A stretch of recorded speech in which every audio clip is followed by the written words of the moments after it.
युद्ध विराम में देरी बंधकों की सूची अटका रही है राहत। गाजा में चल रहे खूनी संघर्ष के बीच एक युद्ध विराम की उम्मीद जगी थी। यह युद्ध विराम मंगलवार सुबह से शुरू होना था, लेकिन हमास द्वारा इजरायली बंधकों की सूची नहीं सौंपे जाने के कारण इसमें देरी हो गई है। इस देरी ने गाजा के लोगों की उम्मीदों पर पानी फेर दिया है, जो इस युद्ध विराम का बेसब्री से इंतजार कर रहे थे। इजराइल ने स्पष्ट कर दिया है कि जब तक उसे बंधकों की पूरी सूची नहीं मिल जाती, तब तक युद्ध विराम शुरू नहीं होगा। इजराइल का कहना है कि वह अपने नागरिकों की सुरक्षा के साथ कोई समझौता नहीं करेगा। इस देरी से गाजा में स्थिति और भी भयावह होती जा रही है। लोग दहशत में जीने को मजबूर हैं। खाने पीने की चीजों की कमी होती जा रही है। अस्पतालों में दवाइयों का स्टॉक खत्म होने के कगार पर है। यह देरी कब तक जारी रहेगी, यह कहना मुश्किल है, लेकिन एक बात तो साफ है कि इसका खामियाजा गाजा के बेगुनाह लोग भुगत रहे हैं। इजराइल अडिग बंधकों की सूची के बिना नहीं थमेगा हमला। इजराइल ने अपने रुख में कोई ढील नहीं दिखाई है। प्रधानमंत्री बेंजामिन नेतन्याहू ने साफ कर दिया है कि जब तक हमास बंधकों की सूची नहीं देता, तब तक इजरायली सेना अपना अभियान जारी रखेगी। इजरायली रक्षा बलों ने भी कहा है कि वे हमास के ठिकानों पर हमले जारी रखेंगे। नेतन्याहू ने कहा है कि इजराइल अपने नागरिकों को हमास के चंगुल से छुड़ाने के लिए पूरी ताकत से काम कर रहा है। उन्होंने कहा कि हमास को इसके गंभीर परिणाम भुगतने होंगे।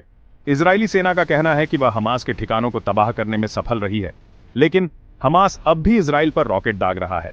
इजराइल की इस अड्डियल रवैये से युद्ध विराम की उम्मीदें धूमिल होती जा रही हैं। हमास का दावा सूची देने में देरी नहीं, बातचीत जारी है। हमास का दावा है कि वह बंधकों की सूची देने में देरी नहीं कर रहा है। हमास का कहना है कि मिस्र के मध्यस्थों के साथ बातचीत जारी है और जल्द ही कोई हल निकल जाएगा। हमास के एक प्रवक्ता ने कहा कि इजराइल झूठे आरोप लगाकर युद्ध विराम में देरी कर रहा है।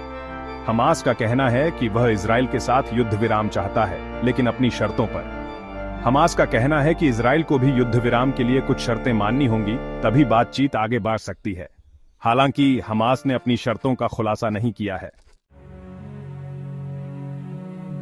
बेन ग्विर का इस्तीफा, क्या गाजा में बढ़ेगा तनाव?